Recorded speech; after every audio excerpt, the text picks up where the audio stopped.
আজকে থেকে বহু বছর আগে সিরিয়াতে গৃহযুদ্ধের সূচনা হয়, যে যুদ্ধের মূল কারণ ছিল বাশার আল আসাদ এবং তার ইগো। বাশার আল আসাদের বাবা একজন ডিক্টেটর ছিলেন এবং তারই উত্তরসূরি হিসেবে বাশার আল আসাদ ওই ডিক্টেটরশিপটা পেয়েছিলেন। যদিও তিনি প্রগতিশীল সমাজের সাথে মিশেছিলেন, তিনি পশ্চিমে গিয়েছিলেন, সেখানে তিনি ডাক্তারি পড়াশোনা করেছিলেন এবং সিরিয়ার মানুষেরা মনে করেছিল যে বাশার আল আসাদ একজন ভালো শাসক হবে তাদের জন্য, তিনি সেটা হননি। তার ইগোর জন্য সিরিয়া একটা সিভিল ওয়ারের দিকে হেঁটে গিয়েছিল এবং যেটা এখনও অমীমাংসিত, এখনও হচ্ছে এটা। যদিও 70% 80% এখন বাশার আল আসাদের কন্ট্রোলে, তারপরেও একটা বিশাল ম্যাসাকারের মধ্য দিয়ে সিরিয়া গিয়েছে। কেন গিয়েছে? ওই যে স্টুডেন্ট, আরবে তখন আরব বসন্ত হচ্ছিল, ডিক্টেটর যারা ছিল তাদের এগেনস্টে অনেকেই অনেক বিপ্লব করছিল, তাদের দেশকে মুক্ত করছিল।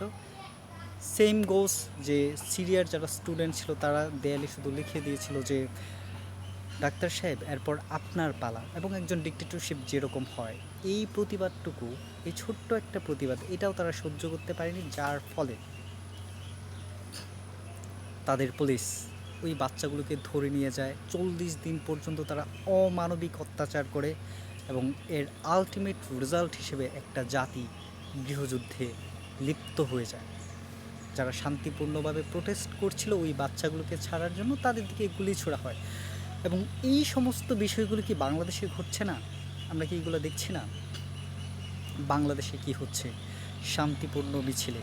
সেই শান্তিপূর্ণ মিছিলগুলোতে শ্যুট হচ্ছে, গুলি হচ্ছে। যে বাচ্চাগুলো ঘুমন্ত অবস্থায় আছে, ঘুমের মধ্যে তারা গুলি খেয়ে মারা যাচ্ছে, তাদের গুলি চোখ দিয়ে কারো ঢুকে যাচ্ছে, মাথা দিয়ে বের হচ্ছে, কেউ পানি দিতে গিয়ে সেই প্রোটেস্টে মারা যাচ্ছে, কেউ নিরস্ত্রভাবে বন্দুকের নলের সামনে দাঁড়িয়ে থেকে মৃত্যুকে বরণ করে নিচ্ছে।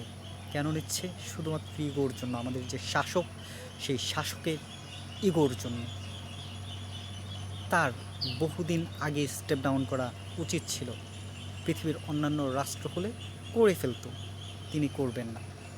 কারণ আমার কাছে মনে হয় তিনি বাংলাদেশের মানুষকে ভালোবাসেন না। কারণ তিনি মনে করেন এই দেশের মানুষেরা শেখ মুজিবকে হত্যা করেছে, এরা সবাই আমার পর। তিনি এভাবেই চিন্তা করেন এবং এর জন্যই এই সরকারকে আমাদেরকে বর্জন করতে হবে এবং অতি শীঘ্র আমাদের এক দফা দাবি নিয়ে আসতে হবে এবং যারা এই হত্যাকাণ্ডের সাথে জড়িত তাদের সবাইকে বিচার করতে হবে। যারা হত্যাকারী, যারা খুনি, তাদের কাছে বিচার চেয়ে কোনো লাভ নেই। ধন্যবাদ।